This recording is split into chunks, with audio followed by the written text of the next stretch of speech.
Hey everyone, welcome back to Heal, Survive, and Thrive. I'm so glad you are here and I'm so excited for today's episode. Hey guys, welcome back. Thanks for joining me for another video. This week I wanted to talk about the fear of being hurt, and this is a really important topic because a lot of people don't even realize that they have this fear. They don't realize that there is a part of them that is wounded and hurt, and it's actually sabotaging their chances at having what it is they really desire, which is love, which is, a deep connection with someone. And why do we put these emotional walls up? To protect ourselves. So I'm sure we have all experienced pain. It's a part of life. We have all experienced rejection, someone possibly leaving us or someone breaking up with us. If you've ever experienced true heartbreak, you will know it is one of the hardest pains to go through in life. You love someone and you trust them, and then they leave you. And it is sometimes even beyond painful, and we don't ever think we'll get over that pain. Or even if we have had a fine life with our romantic relationships, but probably didn't have the best relationships growing up with our parents, or we felt that emotional disconnection with either mom or dad, or we felt rejection at times from people. Afterwards, regardless of what you've experienced, afterwards, you go through heartache. And you don't need to go through heartache just in romantic relationships. You can go through heartache from the disappointment of an expectation that you had on mom or dad to be there for you emotionally. And when someone is not able to be there for you, or when someone rejects you, or when someone abandons you, lies to you, and basically takes off, how do we handle those situations? And a lot of people will try to rebuild their lives again, but they don't realize that they're rebuilding this life with these walls around their heart. So we work so hard at getting ourselves back to where we need to be after this heartbreak, after this disappointment, after this, emotional wound or pain that we have going on, but we don't realize that as we're getting back to life and trying to heal, that we're taking those wounds with us. We're taking that experience with us, and we're basically putting up emotional walls around ourselves. We fear intimacy. We fear being vulnerable. We fear getting into a relationship, and possibly even when we do get into a relationship and we meet someone that we like, whether that's a friend or romantic partner, or someone that we even possibly are starting to feel love for, and things start getting serious, we run. We either run or we sabotage ourselves and we ruin something, a relationship that could possibly be a great thing for us because of that fear of being hurt. And like I said, a lot of people aren't even aware that they have this fear. They don't know how badly this fear is actually influencing their life and ruining situations and relationships. So like I said, we may not even be aware that we've begun to unconsciously, this is not a conscious thing that a lot of people do, it's unconscious. We begin to sabotage our relationships because of the wall that we have in front of us. And this wall is put up by our egos. So remember, your ego wants to keep you safe. It knows that you've experienced pain in an area of your life. So maybe if you were vulnerable, if you let someone in, if you trusted someone and someone hurt you, now your ego associates being in a relationship with pain. And when you start to get too deep into a relationship, it's going to put you in fear. It's going to begin to sabotage. It's going to make you sabotage your relationship because it feels like it's not safe in a relationship. So remember, the job of the ego is to keep you safe. It knows you have experienced pain by being in a relationship or letting someone in or being vulnerable or being yourself, and you were either rejected or abandoned or hurt or left, whatever the situation is. So it's going to associate pain with getting close to someone. So a lot of the times, the fear that we have of getting too close to someone, it really stems from your childhood. So either we didn't get the love that we needed from one or possibly even both of our parents, or maybe, you just learned that when you were vulnerable with someone that was close to you, your parents or the people that raised you, that you were shamed or you were made to feel bad, or someone wasn't able to really sit in a space for you and be there for you emotionally. And I talk a lot about this on my channel about how do these emotional wounds form? Because I think it's really important to understand how things form so you understand why you are the way you are. And then you can start to change things. So the reason why you have this wall up, this isn't who you are. This is because of you being programmed to have this wall up as a defense mechanism because of something else that's going on.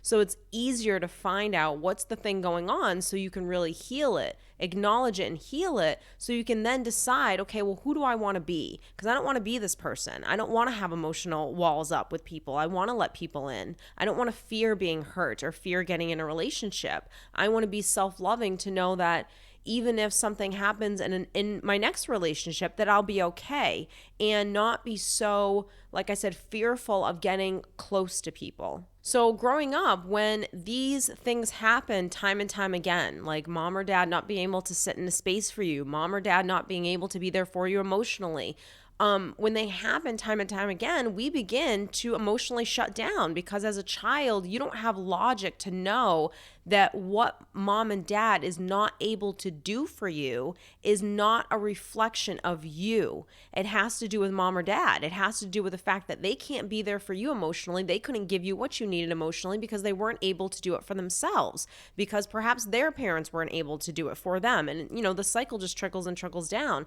So when we're a child, we don't know that. We don't know at 6 years old, oh, well, mom's, neglecting me, or dad's saying these things and not sitting in a space for me, or giving me a hug, or doing the things that I need emotionally from a parent, because he feels very uncomfortable with feelings and emotions, because his parents were emotional with him and they didn't teach him how to process what he was feeling. So like I said, it's just that cycle. And when you're 6, you don't have logic to be able to rationalize all of this in your head. You don't realize this. You just automatically go to the place, well, if mom can't do this, there must be something wrong with me. That's all a child can really think of logically, is that it has to be me. So when these things begin to happen, like I said, time and time again, you begin to emotionally shut down, which causes you to put up these walls around your heart. You fear letting people in because of the experiences that you felt at one point in time. So as you get older and you get involved in relationships, you are already emotionally guarded. So you've been programmed throughout your childhood and your teenage years to be emotionally guarded. And there's a difference between being guarded in a negative way and healthy walls that we should be putting up, right? So we don't meet new people and just expose ourselves and let everyone in and really just tell people too much. And like I said, just let people in too much. There's a level of trust that needs to be formed. There's a foundation of a friendship, regardless of the relationship, whether it's a friendship or a romantic partner, that needs to be built before we can begin letting our healthy walls down and letting people in. Because if someone is not healthy themselves, if they haven't proven themselves to you and exposed themselves as to who they are, then perhaps you don't want to expose too much to someone who is emotionally abusive or narcissistic. So there's a difference between being guarded, emotionally guarded, and having walls up, and having healthy walls that you should have perhaps when you're dating or when you're meeting new people. But when we have emotional walls up in a negative space, in a negative way, this means we never really allow our partners or our friends to see the real us. That we know that these people, our partner, our friend, a coworker, is a great person, and that you do trust this person, but you have that fear of letting someone see the real you. You have that fear of abandonment. You have that fear of rejection. You have that fear of not being lovable, of not being accepted. And again, all of that stems from that programming. All of that stems from those emotional wounds that you experienced when you were younger. So since there are 1 or 2 people in a relationship, sometimes there's only one person in the relationship because the other person, no one's home, no one's behind the wheel. But if there are 2 people in a relationship and both people have this fear, this wall up, then we're going to always experience heartbreak. We're always going to experience letdowns. Now, this wall that you have has caused the one thing that you didn't want to have happen to happen, and that is someone leaving. So this pain, it reinforces that love equals pain and the wall stays up. So now why does this cause a relationship to always fail? Why do you always experience heartbreak when you have this wall up? Because if you don't expose who you are, then you're not able, and the other person's not doing the same. If both of you have your walls up, then you're never able to have real deep connections with people. And if you're not able to have that deep connection, then that friendship and that trust cannot continuously grow. It can't continuously be built. So it's almost like you're getting to the point in a relationship and then you're just stopping and it's not growing anymore. So now the wall that you have up, it causes the heartbreak and it causes the disappointment, like I said, because you're not able to continuously build the trust and the foundation that you need in order for a successful relationship to work. So you're always going to feel that letdown. You're always going to experience some kind of a heartbreak or some kind of a unease in a relationship because you're not fully exposing yourself to someone else. And like I said, that relationship is not growing. It's just at a standstill. So you're not exposing yourself. You're not telling someone what you think and how you feel. You're not being real and raw and vulnerable with someone. And that equals pain. Because when you withhold that stuff from someone else, then someone doesn't get to see the real you, the good, bad, and the ugly. And that's all part of relationships, is you exposing yourself and being comfortable with who you are to let someone in.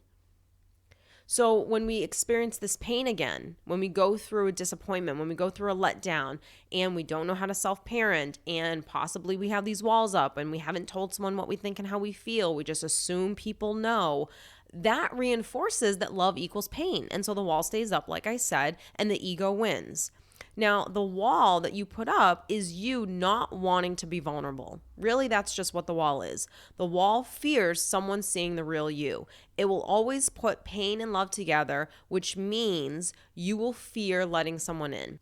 When someone starts to show you love, you will immediately panic and fear. You'll be so fearful of them getting too close to you that they could possibly hurt you or leave you. So you'll begin to stay stuck in your head and pick at your partner and think of all the reasons why this relationship won't work out. You will unknowingly begin to sabotage your relationship.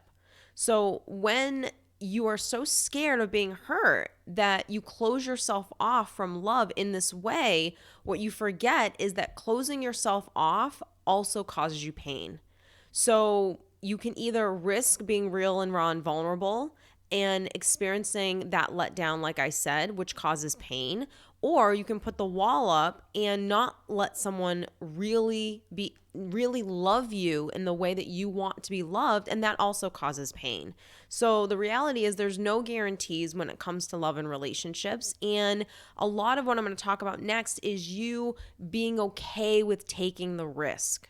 So why do we risk possibly going through this pain again? And the reason is that because love feels better than pain. So we risk possibly feeling pain because the feeling of love, the feeling of that connection, it feels amazing. When you're connected to someone, and it doesn't have to be a romantic partner, it can just be a really great friendship. That feels so much better than feeling pain. And so we risk going through that in order to possibly get that feeling of love. But like I've always said throughout all of my videos and podcasts and coaching, that love has to start with you. You can't know how someone is going to behave in life. You have no control over other people. All you can do is learn how to love yourself, authentically be you, don't live in fear, and live a great life. So no matter how much work you do on yourself, and no matter how much you study about narcissism and all of these things to try to protect yourself from meeting an abusive person, the fact of the matter is, if you went through a similar experience again, what would happen? You would be okay. You would be okay because you're learning the tools that you need to learn in order for you to take care of yourself no matter what the situation is. No matter if you get fired from a job, no matter if, God forbid, you get into an accident and you break your leg, or if someone disappoints you, no matter what happens in life, because life happens and life's going to hit you sometimes really hard, that these things that you're learning, you learning how to self-parent yourself, you learning how to have positive and healthy self-talk, you learning how to validate what it is that you're feeling, all of these things are tools that will help you not only achieve a goal, open your own business and not be fearful of meeting a new partner and get out there in the dating world. But it'll also help you in the midst of life when it is just you and you have to take care of yourself, because it's no one else's responsibility to take care of yourself emotionally except for you. It's your responsibility. And, when I always talk about when you take responsibility for your life, it's so self-empowering, because that means that no matter what someone does or no matter what life throws at you, yeah, it's going to be difficult and it's not going to be fun to experience pain, but that you'll get through it and that you trust yourself to be able to take care of yourself no matter the situation. So if you close yourself off, you risk never feeling what it is that you want to feel, which is love. Right? We're human beings, so we're here to connect with each other. So if you close yourself off, then you're not able to connect with anyone, and no one's ever going to be able to connect with you.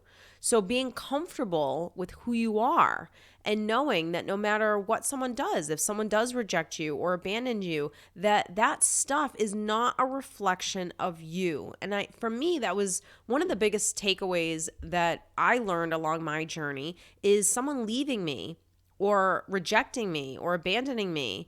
It wasn't a reflection of my worth or my value or, whether or not I was lovable enough or anything like that. All of that had to do with them. That had to do with their own emotional wounds and their own ego that's sabotaging themselves and ruining, their life, and maybe them not being able to learn lessons and heal from their past internal wounds. So when you understand that, then you don't take things so personally. It doesn't mean that things don't hurt, right? Because you're human and you're going to feel feelings, but you'll be able to logically look at a situation and not take what someone does as a reflection of you.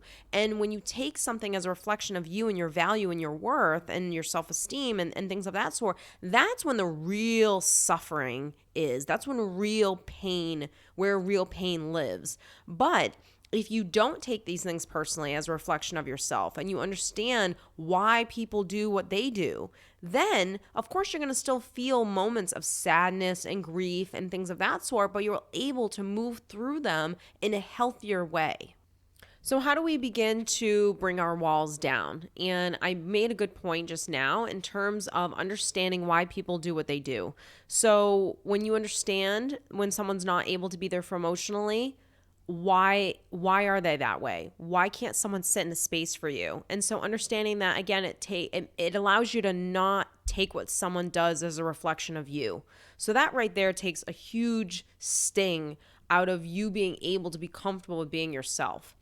When you learn how to be self-loving, when you take that codependency out, that you're confident in who you are. And so when you're confident in who you are, you feel more like your authentic self. So when you feel more like your authentic self, you are able to be you in all situations. And again, we're talking about healthy walls that we put up versus negative walls. So when we're having a conversation with someone that we really like and we trust this person and we want to share, we want to tell them something, but we fear, we all of a sudden have this story that comes up that tells us, don't say that, don't say that. That's the stuff that you have to tackle. That's the fear that you have to push aside and say, I'm going to let this person in. Because if you never let someone in, then someone can never see the real you. And quite frankly, if you don't let someone in, you don't really get to see who this person is and whether or not they can sit in a space for you and be a good and healthy person in your life as well. So another big thing in terms of being able to put your walls down is, like I said, learning from past relationships. When you learn from past relationships, so the next thing towards learning how to put your walls down is also being comfortable with putting yourself out there. So like I said, you have to be aware when that voice comes in telling you, don't let someone in, don't tell that story.